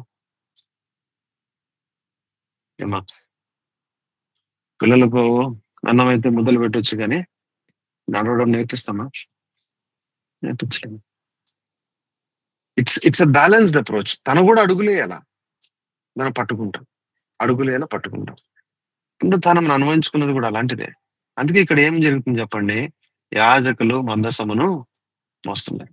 దాంట్లో కూడా ఒక ప్రత్యేకమైనటువంటి విషయం మనం చెప్పాము. ఏంటంట, వాస్తవం ఎవరు మోయాలో చెప్పండి మందసాన్ని? లేవీలు మోయాలా? యాజకులు కేవలం దాన్ని కట్టేస్తారు. మోసేది ఎవరు? లేవీల్లో కూడా ఎవరు మోయాలా? కహాతీలు మోయాలా. ఇవన్నీ గుర్తుపెట్టుకోవాలి మీరు. ఇంకా ఇవన్నీ ఎందుకులే, తర్వాత గుర్తుపెట్టుకుంటాం అనుకోవద్దు. ఇప్పటి నుంచే గుర్తుపెట్టుకో, తర్వాత పనిచేస్తుంది. కహాతీలు మోయాలా. కానీ ఇక్కడ ఎవరు మోసినట్టు రాసింది? యాజకులు మోసినట్టు రాసింది. ఆ యాజకులు ఎవరు? కహాతీలు ఎవరు? లేవీలు. వీటి గురించి మనం ఆలోచన చేస్తాం. ఒక మాట చెప్పాలంటే, మనలో ఉన్నటువంటి యాజక భాగము, యాజక భాగం అంటే ఏంటి? మన క్రైస్తవ అనుభవంలో కూడా 2 ఉన్నాయి కదా కోణాలు. ఒకటేంటి చెప్పండి? ఒకటి, యేసు ప్రభులో మనము ఇప్పటికే పరలోక స్థలంలో ఉన్నాం అనేటువంటి అనుభవం. యేసుక్రీస్తు ప్రభులో దేవుడు మనల్ని పూర్తిగా అంగీకరించేశాడు. మనం రాజులైనటువంటి యాజక సమూహము అనుకునేటువంటి ఒక కోణం ఉంది, అవునా? రెండోది ఏమని చెప్పండి? యాత్రికులు, ప్రయాణికులం అని చెప్పి. రెండోది ఏంటి చెప్పండి? లేవీలం అని చెప్పి. ఒకటేమో పరలోక స్థలంలో కూర్చుండబెట్టబడి ఉన్నామని. రెండోది ఏంటి? ఇంకా వెళ్తున్నాము, యాత్రికులము, ప్రయాణికులం అని చెప్పి కదా. పరదేశులము, ప్రయాణికులం అని చెప్పి. అలాగే ఇంకో వైపు నుంచి చూస్తే ఎట్లా? యేసు ప్రభులో ఏమంటారు? యాజకులం అని చెప్పి. ఇంకోవైపు ఏం చెప్పండి? లేవీలం అని చెప్పి, పరిచర్య చేసేవారం అని చెప్పి కదా. ఒకటేమో తెర లోపల జీవితము, ఒకటేమో పాలెం వెలపటి జీవితము. ఈ 2 ఉన్నాయి, 2 కోణాలు ఉన్నాయి. గనుక ఇక్కడ ఏం జరుగుతుంది? మందసమును కప్పడం అనే పని అన్ని కూడా ఎవరు చేయాలా? యాజకులు చేయాలా. మోసే పని ఎవరు చేయాలి? లేవీలు చేయాలా. కానీ ఇక్కడ ఏమని చెప్పలేము. ఒక అద్భుతమైనటువంటి విషయంలో ఈ 2 విధానాలు దగ్గరకు వచ్చాయి, చాలా దగ్గరకు వచ్చాయి. ఎంత దగ్గరకు వచ్చాయి? ఇవి 2 కలిసి యేసుప్రభువును మోస్తున్నాయి. అంటే వ్యక్తిగతమైనటువంటి ఆ యొక్క క్లాజెట్ లైఫ్ కదా, ఆ యొక్క యాజక విధానం, యాజక భాగం మన జీవితంలో కదా. యేసుక్రీస్తు ప్రభుని పూజించేది, ఆయనను ఆరాధించేది, వ్యక్తిగతమైనటువంటి ఆరాధన, ప్రార్థన, వ్యక్తిగతమైనటువంటి భక్తి జీవితం అంతా కూడా యాజకులను బట్టి మనము గమనించగలము కదా. దాని తర్వాత యేసు ప్రభుని ప్రకటించడం, ఆయనకు సేవ చేయడం, దేవుని ప్రజలను సేవ చేయడం, ఇదంతా కూడా లేవీల్లో మనకు కనపడుతుంది. ఇక్కడ ఏం కనిపించింది? అకస్మాత్తుగా ఒక్కసారి ఏంటంట, వీళ్ళిద్దరు ఒకటైనారు. ఎట్లయినారో ఎలాగైనారో తెలియదు మనకు. ఇద్దరు ఒకటైనారు కదా. చేతులు, భుజాలు ఎవరివి? యాజకులువి. పని ఎవరిది? లేవీలది. అంటే ఏం కావాలా? ఈ రెండింటిని సపరేట్ గా చూడకూడదు. ఇంకా నువ్వు వాక్యం చెప్పడానికి పిలిచారు, లేదంటే సువార్త చేయడానికి పిలిచారు, లేకపోతే మందిరంలో ఏమంటారు సండే స్కూల్ తీయడానికి తెలుసుకోవడానికి పిలిచారు, అది వేరే. వ్యక్తిగతంగా ప్రార్థన చేయడము, లేదంటే భక్తి జీవితము, ప్రార్థన జీవితము, ఆరాధన, వాక్యధానము, విజ్ఞాపన, ఇది వేరే అని చెప్పి అనుకోవడానికి లేదు. ఇవి 2 ఒకటే. ఇవి 2 ఎంత దగ్గరగా ఉంటే అంత బాగుపడతారు. ఇవి 2 ఎంత దగ్గరగా ఉంటేనే అంత ఎఫెక్టివ్ ఉంటుంది మినిస్ట్రీ ఓవరాల్ గా. ఇవి 2 దగ్గరకు వచ్చాయి. ఇప్పుడు భక్సింగ్ గారు ఉన్నారు, ఆయన గురించి మనం ఎంత చెప్పుకున్నా కూడా తక్కువనే. మంచి ఎగ్జాంపుల్ కదా మనందరికి. ఇప్పుడు చెప్పండి, ఆయన భక్తి జీవితం వేరే, ఆయన పరిచయ జీవితం వేరే అంటారా? కానీ కొందరు చూస్తాము వాళ్ళని, కొందరు కొందరు భక్తులు ఉంటారు మంచోళ్ళే, వాళ్ళు కూడా భక్తులే. కానీ వాళ్ళని చూస్తే అప్పుడప్పుడు చెప్తా ఉంటారు, ఆ ఆంటీ ఉంది భలే ప్రార్థన చేస్తారు, అన్ని ప్రార్థన చేసి చెప్తా ఉంటది అంటారు. ఇంక వాళ్ళ పని ఏంటి ఉత్త ప్రార్థనే. అట్లా కూడా పిలుస్తాడు దేవుడు కొందరిని. కానీ మన ధ్యాస అంతా ప్రార్థన చేస్తాం, ప్రార్థన చేస్తాం, ప్రార్థన చేస్తాం, ప్రార్థన చేస్తాం, ప్రార్థన చేస్తాం. ఇంక నువ్వు ఉట్టి ప్రార్థన చేస్తే ఇంకా అక్కడ దేవుని పని చేసే దేవుడు, ఆ దేవుడు ప్రజల్ని ఆదరించే దేవుడు, వాక్యం చెప్పే దేవుడు, బాత్రూమ్ శుభ్రం చేసే దేవుడు. ఉం? దేవుడు చేస్తాడు. కొందరేమో అయ్యా నాకు అవన్నీ రాదు, నేను పొయ్యి దగ్గర ఉంటాను, అన్నం వండుతాను, ఆ బరువులు ఎత్తుతాను, ఆ ఆ టెంట్ సామాన్ తీసుకొస్తాను, బయట కూర్చుంటాను, చెప్పుల స్టాండ్ దగ్గర ఉంటాను, అక్కడ ఎవరిని వస్తే వాళ్ళని చూస్తాను, పురమాయిస్తాను. ఇవన్నీ మాటలు. ఇంకా అవన్నీ ఎవడు చేస్తే ప్రార్థన ఎవడు చేస్తాడు, ఆరాధన ఎవడు చేస్తాడు, వాక్యం ఎవడు నేర్చుకుంటాడు. యేసు దగ్గర ఎవడు నేను మీకు అప్పగించిన దానిని ప్రభు వలన పొంది తిని అని ఎవడు చెప్తాడు? చెప్పగలగాలి కదా. నేను మీకు అప్పగించిన దానిని ప్రభు వలన పొంది తిని, ఈ రెండు ఉండాలి కదా. మీకు అప్పగించేది ఉంది, ప్రభు వలన దగ్గర పొందేది ఉంది. అవునా మాట? అర్థమైందని చెప్పే మాట. ఈ రెండు అనుభవాల దగ్గరకు వచ్చాయి. యేసు ప్రభుని ఒక్కసారి యోర్దాను దగ్గర ఏం చేస్తున్నారు వాళ్ళు? ఆ మందసాన్ని ఎక్కినారు. ఆ మందసాన్ని ఆ అనుభవంతో ఎత్తగానే, అంటే ఒక మాటలో చెప్తే వాళ్ళ పూర్తి క్రైస్తవ అనుభవం దగ్గరకు వచ్చి క్రైస్తవ అనుభవం అంతా యేసు ప్రభుని ఎత్తి అడుగు పెట్టేసరికి ఏమైంది చెప్పండి? ఏమైంది? అడుగు పెట్టారో లేదో యోర్దాను పాయలైంది. వాళ్ళు అడుగు పెట్టి నిలబడినంత సేపు ఏమైంది చెప్పండి? ఆ వెనక ఉన్నటువంటి ఆ యొక్క మిగతా అందరూ ఇజ్రాయెల్ అందరూ కూడా దాటి వెళ్ళగలిగినారు. కదా. ఎంతో ఇంపార్టెంట్ ఇది మనం నేర్చుకోలేదు కదా. కొందరు ఏదో నేను జస్ట్ ప్రార్థన చేస్తాను, ఇప్పుడు ప్రార్థన చేస్తాను అంటే మనం ప్రార్థన చేస్తాం. అరే నువ్వు ప్రార్థన చేస్తే సండే స్కూల్ ఎవరు తీసుకుంటాడు? ప్రార్థన చేస్తాను మరి బాత్రూంలో ఎవడు గడుగుతాడు? గిన్నెలు ఎవడు గడుగుతాడు? అది నాకు కాదు, గిఫ్ట్స్ ఒక్కొక్కడికి దేవుడు గిఫ్ట్ ఇచ్చాడు. నీకు చెప్పాడా? There are differences of gifts, no doubt about it. అందరికి ఒక గిఫ్ట్ ఇస్తాడు. గిఫ్ట్ ఇస్తే మీతో పనులు చేయకూడదని చెప్పా. మీ ఇంట్లో కూడా అట్లనే చేస్తున్నావా? ఇంట్లో కూడా అంతేనా? ఇంట్లో కూడా మనం అట్లే చేస్తున్నావా? బట్టలు ఎత్తుకున్నాను ఎందుకంటే నాకు దేవుడు తినే గిఫ్ట్ ఇచ్చాడని చెప్పి. అట్లా ఉండదు కదా, అన్ని చేసుకుంటాం. దేవుని మందిరంలో కూడా అంతే. అయితే స్పష్టంగా పరిచర్య చేసేటువంటి విషయంలో ఒక ప్రత్యేకంగా దాని మీద ఒక ఎడ్జ్ ఉంటది, ఒక కొంత మనకు క్లియర్ గా తెలుస్తుంది. లేదు, this person has a gift for this thing అని చెప్పి. This person has a gift to handle children. This person has a gift to sing. This person has a gift to play instruments. This person has a gift of encouraging people. This person has a peculiar gift to work with young people. This person has a gift of teaching the word of God. This person has a prophetic ministry. This person has a pastor's heart. తెలుస్తుంది. దానికి ఏం జరిగిందంట, ఆ రోజు చరిత్రలో 4 సార్లు, బైబిల్లో 4 సార్లు యాజకులు మందసాన్ని మోసారు. 4 కూడా చారిత్రాత్మకమైనటువంటి విషయం. యాజకులు మందసం మోసేటువంటిది it speaks about our entire experience coming together is one. There is no dichotomy. There is no this or that. There is no separation anymore. There is no pieces. It's not a piecemeal anymore. It's all one. It has all become one. The priest has become the Levite. The Levite has become the priest. అందరు కలిసి ఒక్కసారి ఇట్లా దేవుని మందసాన్ని మోసేసరికి ఎవరిదాన్ని ఏమైనా చెప్పండి. నీ జీవితంలో కూడా నేను దాటాలా యోర్దాన్ని దాటితే ఏమని చెప్పండి. యోర్దాన్ అనేది మరణాన్ని సూచిస్తుంది. ఇంకా నువ్వు మరణం యొక్క వలయంలోనే ఉన్నావు. మరణం దాటితే పుణ్యతనం ఉంది.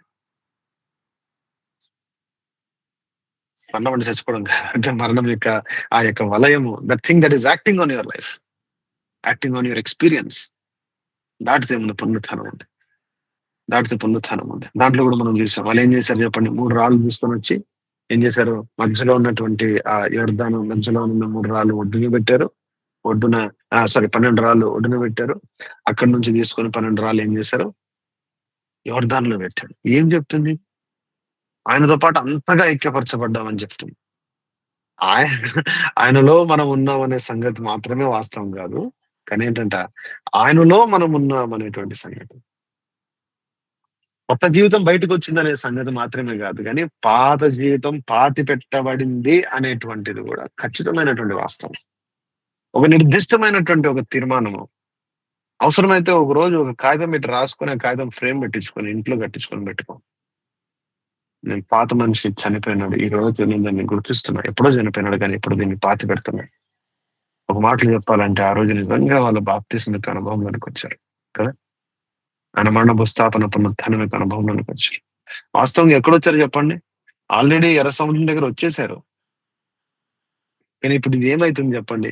ఇది ద్వితీయ ఉపదేశం అయితుంది. ఇది మరలా రెండోసారి జరుగుతుంది. మీకు అర్థమవుతుందా? అన్ని రెండోసారి జరుగుతున్నాయి వాళ్ళకి. అన్ని రెండోసారి జరుగుతున్నాయి. ఇది ద్వితీయ ఉపదేశం. రెండోసారి ఉపదేశం. కానీ ఈసారి జరిగేటువంటి దాంట్లో ఏముంది చెప్పండి? ఈసారి జరిగేటువంటి వాటిలో ఆయన చేసేసినటువంటి సంగతిని బట్టి ధైర్యం తెచ్చుకొని వీళ్ళు ఏం చేస్తున్నారు? అడుగేస్తున్నారు. ఇది వాస్తవం అని. ఇదేదో జస్ట్ థియరీ అని చెప్పి చెప్పుకున్నారులే మా తాతలు ఇట్లా చెప్పారులే అని చెప్పి చెప్పుకోట్లే. అంకుల్ ఇట్లా చెప్పాడు, అన్న ఇట్లా చెప్పాడు, ఆ బ్రదర్ ఇట్లా చెప్పాడు, ఆంటీ ఇలా చెప్పింది అని చెప్పి అనుకోట్లే. ఇప్పుడేం చేస్తున్నారు వీళ్ళు? వీళ్ళు ధైర్యముగా వారి అనుభవం అంతా కూడా ఆ యాజకత్వం యొక్క కోణము, ఆ లేవి ధర్మం యొక్క కోణము కదా, ఆ వ్యక్తిగతమైనటువంటి భక్తి జీవితము, ఆ యువతల వైపు చూస్తే యేసుక్రీస్తు ప్రభుని సేవించేటువంటి ఇదంతా కలిపి యేసు ప్రభుని ఎత్తే కొలది ఏమైంది చెప్పండి? యొర్దాను పాయలైంది. యొర్దాను పాయలైంది. వాళ్ళు దాటి వెళ్ళారు. దాటి వెళ్ళగా అక్కడ ఏం చెప్పండి? జీవం ఉంది అక్కడ. అక్కడ జీవం ఉంది. అక్కడ జీవంలోనికి దాటుకున్నారు వాళ్ళు. ఎంత వాస్తవం ఇది! యొర్దానులో అప్పుడే ఏమంటారు? బాప్తిజంలోనికి ఎర్ర సముద్రం దగ్గరే వచ్చారు కదా! మళ్ళీ వస్తున్నారేంటి ఇక్కడ అంటే? అదే పాయింట్. అంతే. అందుకే అంటాడు ఇది గమనించండి. 1 కొరింథీ 11వ అధ్యాయంలో అక్కడ అన్నాడు కదా! ఏంటంటే not discerning the Lord's body కదా! ఒక మాట అక్కడ ఇవన్నీ మనకు తెలిసిన మాటలే. కొత్తగా ఏం చెప్పుకోవట్లేదు మనం. 1 కొరింథీ 11వ అధ్యాయము చూడండి. Not discerning the Lord's body ఎక్కడుందన్నమాట?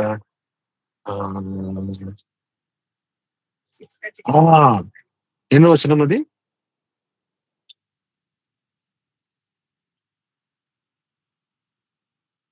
ప్రభు శరీరం అని వివేచింపగలిగినవాడు 29 చదువున్నానా? తెలుగులో చదవండి. తెలుగులో చదవండి ఎవరన్నా. 29 ప్రభు శరీరం అని వివేచింపక తిని త్రాగువాడు తనకు శిక్షావిధి కలుగుటకే తిని త్రాగుచున్నాడు. అంటే దాని అర్థం ఏంటి? ప్రభు శరీరం అని వివేచించకుండానే నువ్వు తిని తాగేటువంటి అవకాశం ఉంది. అలాగే బాప్తిజం కూడా అంతే. నిజంగా బాప్తిజం ఎక్కడ? యొర్దాను దగ్గర జరిగింది బాప్తిజం. వాళ్ళు దాటలేరు. కానీ ఎర్ర సముద్రం దగ్గర జరిగింది అది ఏంటది? అది కూడా జరిగింది బాప్తిజం, కాదనట్లేదు. కానీ ఇప్పుడు దాని పూర్తి అనుభవంలోనికి వచ్చారు వాళ్ళు. ఎక్కడ? యోర్దాను దగ్గరకు వచ్చారు.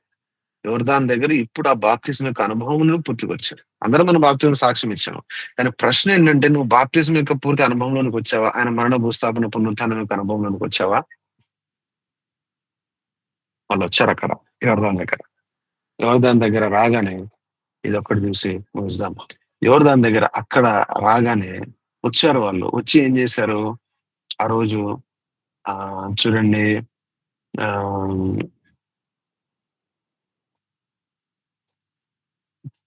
4వ అధ్యాయము కదా!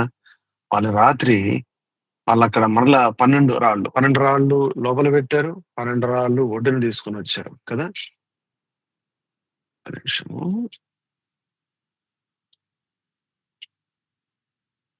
12 రాళ్ళు ఒడ్డుకు తీసుకొని వచ్చారు. ఒడ్డును తీసుకొని వచ్చి అక్కడ చేస్తున్నటువంటి మాట ఏంటి? అక్కడ ఒక మాట చదివేసి ముగిద్దాం. చూడండి. 4వ అధ్యాయంలోనికి వచ్చారు. దాని తర్వాత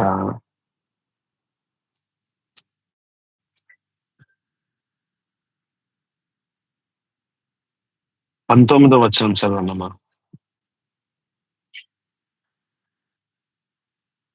4వ అధ్యాయం 19వ వచనం. మొదటి నెల 10వ తేదీన జనులు యోర్దానులో నుండి వచ్చి యెరికో తూర్పు ప్రాంతమందలి గిల్గాల్లో దిగగా వారు చాలు. వాళ్ళు ఎక్కడున్నారంటే గిల్గాల్ యొక్క అనుభవం. గిల్గాల్ దేని గురించి మాట్లాడుతుందంటే ఐగుప్తు యొక్క ఐగుప్తు యొక్క దొర్లించి వేసినటువంటి, ఐగుప్తులో ఉన్నటువంటి అవమానం ఏదైతే వాళ్ళకు ఉన్నది దాన్ని దొర్లించి వేసినటువంటి సంగతి. చదవండి 5వ అధ్యాయము. అంటే వీళ్ళు దాటొచ్చారు. ఇప్పుడు దాటొచ్చిన తర్వాత వీళ్ళు ఏం చేస్తారు తెలుసా అండి? కంటిన్యూస్ గా గిల్గాల్ యొక్క అనుభవంలో ఉంటారు.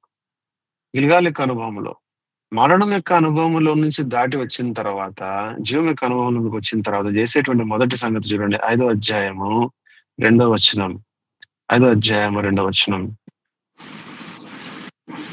ఆ సమయం నా యెహోవా రాతి కత్తులు చుకొని మరలా ఇశ్రాయేలుకు చేయించుమని యెహోషువకు ఆజ్ఞాపింపగా. మరలా ఇశ్రాయేలుకి ఏం చేయాలంట?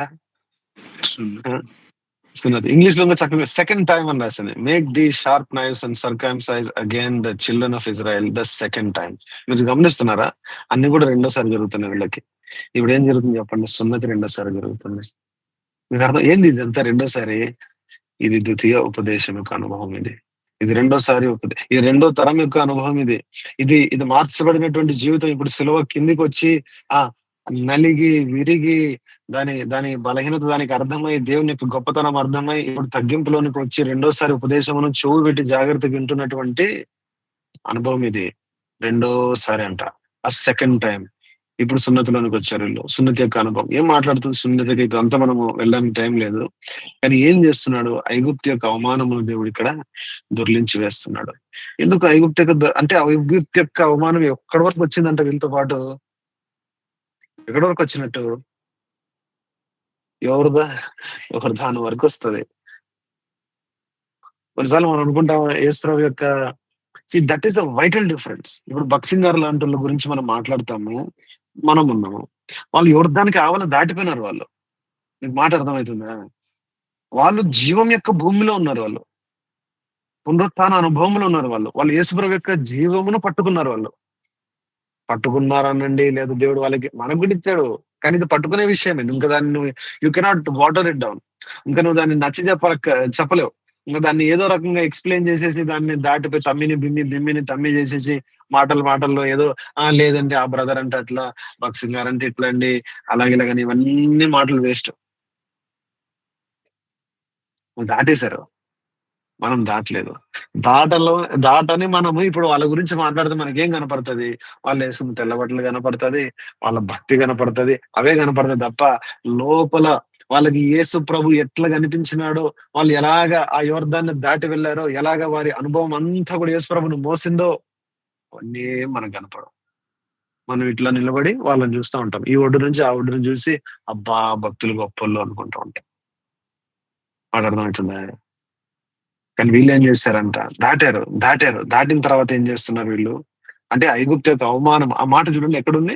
ఐగుప్తు యొక్క అవమానము, ద రిప్రోచ్ ఆఫ్ ఈజిప్ట్ అనే మాట వస్తుంది.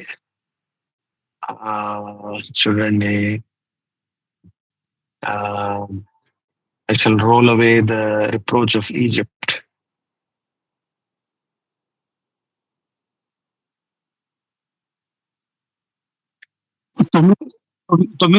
తొమ్మిదిలో చదవండి.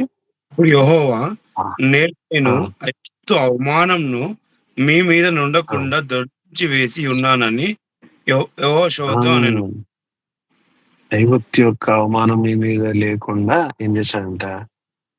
దొర్లించి వేసి. ఆ దొర్లించాడు కనుకనే గిల్గాల్ అని పేరు వచ్చింది. దొర్లించబడము, దొర్లించి వేయబడినటువంటి అనుభవము. ఆ నిరంతరం దొర్లించి వేయబడుతున్నటువంటి, ఇంకా ఇప్పటి నుంచి మొదలు మీరు చూస్తే వారు యెహోషువ గ్రంథంలో యుద్ధాలు చేసిన ప్రతిసారి ఎక్కడైనా క్యాంపెయిన్కి వెళ్తారు, మళ్ళీ ఎక్కడికి వస్తారు తెలుసా? వాళ్ళు గిల్గాల్ దగ్గరకు వస్తారు. మళ్ళీ గిల్గాల్ దగ్గరకు వస్తారు, మళ్ళీ వెళ్తారు, మళ్ళీ గిల్గాల్. ఎందుకు? గిల్గాల్ is now a confirmation that once and for all they have nothing to do with Egypt. ఇంకా ఐగుప్తుకి వాళ్ళకి ఎటువంటి సంబంధమే లేదు అని చెప్పి ఇంకా ఐగుప్తు యొక్క ఆ యొక్క అవమానం అని రాసింది. తెలుగులో ఏమని రాసింది? అవమానము, ఐగుప్తు యొక్క అవమానం దేవుడు దొర్లించి చేశాడని చెప్పి. కాబట్టి గమనించు, అర్థం చేసుకో. కొన్నిసార్లు మనకు అనిపిస్తుంటారు భక్సింగ్ గారిని చూసి, అరే వాళ్ళు కూడా పని చేస్తున్నారు, వాళ్ళు కూడా దేవుని పని చేస్తారు, వాళ్ళు కూడా దేవుని ప్రార్థన చేస్తారు, ఈ దేవుడు విన్నాడు, ఇట్లా చేశాడు, కానీ నా ప్రార్థన వినట్లేదు, ఇది చేయట్లేదు, లేకపోతే మాకెందుకు ఇలా ఉంది, లేకపోతే మేమెందుకు ఇలా ఉన్నాము. ఎందుకంటే నీ మీద నా మీద ఏముంది చెప్పండి? ఐగుప్తు యొక్క అవమానము ఉంది. అది ఎప్పటి వరకు ఉంటుంది తెలుసా? నువ్వు ఈ వర్ధాన్ని దాటేంత వరకు ఉంటావు. మరణం అనేటువంటి ఈ యొక్క నదిని దాటేంత వరకు. మరణం అంటే చావు వరకు కాదు నేను చెప్పేది. మరణం అంటే మరణం యొక్క అనుభవము, మరణం యొక్క వలయము, మరణం యొక్క బలము, దీని అనుభవమును దాటేంత వరకు. అది ఎట్లా దాటుతావు? అది ఎవరికి ఆగదు, అది ఎవరికి ఆగదు అన్నది కదా. దాని కాలములు ఏంటంట, అది అన్ని వైపులు పొంగుతుందంట. యోర్దాను, పొంగుచున్న యోర్దాను అని రాయబడింది. మరి దాన్ని ఎవరు ఎదుట ఆగుతుంది? కేవలం యేసుప్రభు ఎదుటనే ఆగుతుంది. ఎందుకంటే ఆయన ఒక్కడే ఆ మరణాన్ని జయించినాడు. ఆ మరణం యొక్క వలయమును దాన్ని తెంపి మరణాన్ని మింగివేశాడు ఆయన. కనుక నువ్వు ఆయన ప్రభుత్వం కిందికి వస్తే, నువ్వు ఆయనకు లోబడితే, అన్న ఎట్లా లోబడాలా, ఏం చేయాలంటే జస్ట్ కాన్స్టెంట్ గా నీ మనసులో ఆయనకి లోబడాలా అనేది తెచ్చుకో ఫస్ట్. అన్న ఎట్లా చేసి ఎంతసేపు బైబిల్ చదవాలి, ఎంతసేపు ప్రార్థన చేయాలి, అక్కడ పోవాలి, ఇక్కడ పోవాలి, అది కాదు. అట్లా ఉంటే ఒక బైబిల్లో ఒక చాప్టర్ రాసేటోడు కదా. అలాగంటే భక్సింగ్ గారు ఒక బుక్ రాసేటోళ్ళు కదా. That is not the case, that is not the case. మరి ఏం చేయాలా? ప్రతి క్షణము, ప్రతి విషయంలో ఆయన ప్రభుత్వంకు లోబడు, ఆయన ప్రభుత్వంకు లోబడు, ఆయన ప్రభుత్వంకు లోబడు. ఆయన ఉన్నాడని గుర్తించు, ఆయన ప్రభుత్వంకు లోబడు. ఇప్పుడు యేసు ప్రభుని ఎట్లా నేను గణపరచాలా? ఇది ఏం చేస్తే యేసు ప్రభు అంత కూడా కాదు, ప్రభా నేను ఏం చేస్తే నేను ఏం చేస్తే ఈ అనుభవంలో నాకు దాటుతాను ప్రభు అని చెప్పి నువ్వు నిజమైనటువంటి మనసుతో దాన్నే బ్రతమాలుతా ఉంటుంది దేవుని దగ్గర. నువ్వు ఏ రోజు దాటేస్తావు నీకే దగ్గర కాదు. నువ్వు వెనక్కి తిరిగి సరే నేను దాటేసాను, ఎవరు దాన్ని దాటేసాను అంటాను. ఇది అలాంటిది కదా. కనుక ఇక్కడ ప్రాబ్లం, ఇక్కడ టైం ఎక్కువైంది. కనుక ఐగుప్తు యొక్క అవమానము దొర్లించబడ్డాము. దాని తర్వాత అదే అధ్యాయంలో మనం చూస్తాం, వాళ్ళు పస్కాను ఆచరిస్తారు కదా. మళ్ళా వాళ్ళు పస్కాను ఆచరిస్తున్నారు. చూసారు, అన్ని కొత్తవి. మళ్ళీసారి జరుగుతుంది ద్వితీయ ఉపదేశం. మనకు ద్వితీయోపదేశ కాండం అయిపోయిందని చెప్పి, లేదండి, అది థియరీనే. ద్వితీయోపదేశ కాండం ఇప్పుడు కంప్లీట్ చేస్తున్నాడు దేవుడు కదా. అనుభవంలోనికి వస్తున్నారు. దాని తర్వాత వాళ్ళు 12వ వచనము ఏం రాయబడిందంటే, ఆ దినము మన్నా ఏంటంటే ఆగిపోయిందంట. వాళ్ళు ఆ దినము ఏం చేశారంట, మర్నాడు ఏం చేశారంట, వాళ్ళు ఆ పాత ది ఓల్డ్ కార్న్, తెలుగులో ఎలా ఉందో తెలియదు కానీ ఆ భూమి యొక్క ఓల్డ్ కార్న్ 12వ వచనము 5:12 రాయబడినటువంటి మాట, వాళ్ళు తిన్నారంట కదా. చాలా మంది ఇంకా మన్నానే తింటున్నాం. మీరు అనొచ్చు, అన్న మన్నా తినడంలో ఏంటి ప్రాబ్లం అని చెప్పి. అది ఒక ప్రాబ్లం ఉంది. ఏంటి తెలుసా ప్రాబ్లము? ఏంటి ప్రాబ్లం అంటే, మన్నా పరలోకం నుంచి వచ్చింది, పరసంబంధమైంది. అది కొంతవరకే నీకు సాయం చేస్తుంది, కొంతవరకే సాయం చేస్తుంది. అంటే ఒక మాటలు చెప్పాలంటే యేసుప్రభు యొక్క అనుభవమే అది. యేసుప్రభు గురించే మాట్లాడుతుంది కానీ పైనుంచి వచ్చినట్టుగా మాట్లాడుతుంది. కానీ నీకు నాకున్న ఆకలి ఏంటి తెలుసా? అనుదిన జీవితంలో భూమి మీద కదా, ఈ భూమి మీద మనకు కావాలి యేసుప్రభు యొక్క సస్టెనెన్స్. ఉద్యోగంలో, ఆరోగ్యంలో, పిల్లల విషయంలో, ఇంటి విషయంలో, దాని విషయంలో, డబ్బు విషయంలో, అన్ని విషయాల్లో ఇక్కడ కావాలి కదా. కనుక పాత ఏం రాసింది అన్న, తెలుగులో ఏం రాసింది చదవండి. 12వ వచనం, పాత ఓల్డ్ కార్న్ అని ఉంది ఇంగ్లీష్ లో. మరునాడు వారు ఈ దేశ పంటను తినుగా మన్నా మానిపోయాను. అటు తర్వాత ఇశ్రాయేలు తెలుగులో ఏమనుందంటే ఈ దేశ పంట అని రాసింది.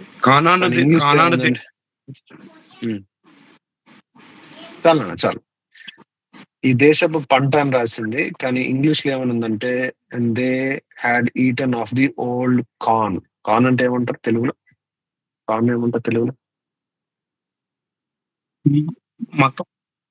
మొక్కజొన్న అనుకుంటా. పాత మొక్కజొన్న కదా. పాత మొక్కజొన్న అంటే ఎప్పటి నుంచో ఉంది అది, మనకి ఇప్పుడు దొరికింది, మనం ఇప్పుడు దాన్ని అనుభవించుకున్నాం. పాత మొక్కజొన్న, ఓల్డ్ కార్న్ ఎప్పటి నుంచో ఉంది. నువ్వు అవతల కొట్టుమిట్టాడుకుంటున్నప్పుడు అరణ్యంలో అప్పటికే ఈ భూమి మీద ఉంది, పంట ఉంది. ఇంకా మనం ఇద్దరు కొట్టుమిట్టాడుకుంటుంటే బక్సింగర్ లాంటోళ్ళు కొన్ని సంవత్సరాల క్రితం వచ్చి ఆల్రెడీ ఆ పంటను, ఆ దేశాన్ని అనుభవించి సంతోషంగా హ్యాపీగా వెళ్ళిపోయినారు వాళ్ళు. మనం ఏం చేస్తున్నాం? పైనుంచి వచ్చినటువంటి మన్నా చాలా కంఫర్ట్ చేస్తది. కానీ ప్రాబ్లమ్ ఏంటంటే, అది నీకెప్పుడు పరలోకం విషయమే చెప్తది. ఇక్కడ కాపాడుతది. కానీ దాని మూలాలు ఎక్కడున్నాయంటే పరలోకమే. కానీ ఇంకొక అనుభవం ఉంది యేసు ప్రభుది. The old corn. ఆ భూమి మీద నుంచి వచ్చిందది. భూమిలో అనుదిన జీవితంలో ఇచ్చేటువంటి బలము. అది మనము తినాలని దేవుడు ఎదురు చూస్తున్నాడు. ప్రభువు మనము ఆ రీతిగా దేశ పంట తినుటకు ప్రభు మనకు సహాయం చేయనుగాక. ప్రార్థన చేద్దాం. మిక్కిలిగా ప్రేమించిన మా ప్రియ పరలోక తండ్రి, యేసుక్రీస్తు ప్రభువును బట్టి మరోసారి నీ ఎదుట సాగిలపడుతున్నాం. ప్రభా, ఎంతో బలహీనమైన ప్రభువు. అవును ప్రభా, ఎంతో నష్టంలో ఉన్నటువంటి వారము. ఎన్నో సంవత్సరాల అరణ్యంలో పాడు చేసుకున్నటువంటి వారము తండ్రి. ఇప్పటికీ ఐగుప్తు యొక్క అవమానము మమ్మల్ని వెంటాడుచున్నటువంటి మా మీద ఉన్నటువంటి దుస్థితిలో ఉన్నాం ప్రభా. ఓ తండ్రి, మమ్మల్ని కరుణించి, మమ్మల్ని క్షమించి ప్రభా. యేసు యొక్క మరణమును ప్రభా మాత్రమే అనుభవించుకుంటూ, దాని విషయం మాత్రమే పలుకుతూ, దాని విషయం మాత్రమే ఆలోచన చేస్తూ, నువ్వు లేనట్టుగా, నువ్వు పునరుత్థానము కానట్టుగా, పునరుత్థానం లేనట్టుగా ప్రభా వివరించి నష్టంలో ఉన్నాం ప్రభు. దయచేసి ప్రభా ఆ అనుభవం అంతటితో ప్రభా యేసుక్రీస్తు ప్రభుని హెచ్చించి ఆయన ప్రభుత్వం కిందికి వచ్చి సరళమైనటువంటి విశ్వాసముతో ప్రభా జీవమును కోరుకునే కొలది ఆ యోర్దాను ప్రభా మా యొక్క పాదముల కింద కూడా పాయలవుటకు, ఆ యోర్దాను దాటి ప్రభా ఆ దేశం యొక్క పంట, ఆ దేశం యొక్క పాత ఆ యొక్క మరి పంటను మేము తినగలటకు మాకు సహాయం చేయము. దయగల తండ్రి, మాకంటే భక్తులు ముందు వెళ్ళారు, దాటేశారు. ఎంతో సంతోషముగా ఆ బ్యూలా దేశం యొక్క అనుభవంలో, హెప్సిబా దేశం యొక్క అనుభవంలో ఉన్నారు వాళ్ళు. మేమైతే ఇక్కడే ఉన్నాం ప్రభా. దయచేసి గిల్గాల్ యొక్క అనుభవంలోనికి మమ్మల్ని కూడా తీసుకుని రమ్మని రాత్రి ప్రభా గాలి సమయం క్షమించండి. ఈ ప్రజల బిడ్డలు యవనస్తుని ప్రత్యేక జ్ఞాపకం చేసుకోనండి. విశ్వాపరిచరని అన్న అక్కను అందించిన పరిచయం జీవించండి. నాకు కూడా వేసినటువంటి కృపను బట్టి వందనాలు సమర్పిస్తూ రాత్రి మంచి విశ్రాంతినిచ్చి ప్రభుత్వం సేవించడానికి మమ్మల్ని అందరినీ సిద్ధపరచమని, యేసు ప్రభు యొక్క జీవం యొక్క అనుభవంలోనికి మమ్మల్ని నడిపించమని ప్రభా. మరి ప్రభు యేసు యొక్క శరీరమును మేము గమనించగలకు సహాయం చేయమని మా ప్రభు మా రక్షకుడైన యేసుక్రీస్తు ప్రభు పేరట ప్రార్థించి అడిగి వేడుకున్నాము తండ్రి. ఆమేన్. చెప్పు ఆమేన్. మన తండ్రి అయిన దేవుని ప్రేమ, ప్రభు యేసుక్రీస్తు యొక్క కృప, పరిశుద్ధాత్మ దేవుని యొక్క అన్యోన్య సహవాసం ఇప్పుడు ఎల్లప్పుడూ సదాకాలము మరణ యొక్క అనుభవంలో నుండి జీవం యొక్క అనుభవంలోనికి మనం నిరంతరం దాటించును గాక. Amen. Praise the Lord. Praise the Lord. Praise the Lord. Praise the lord.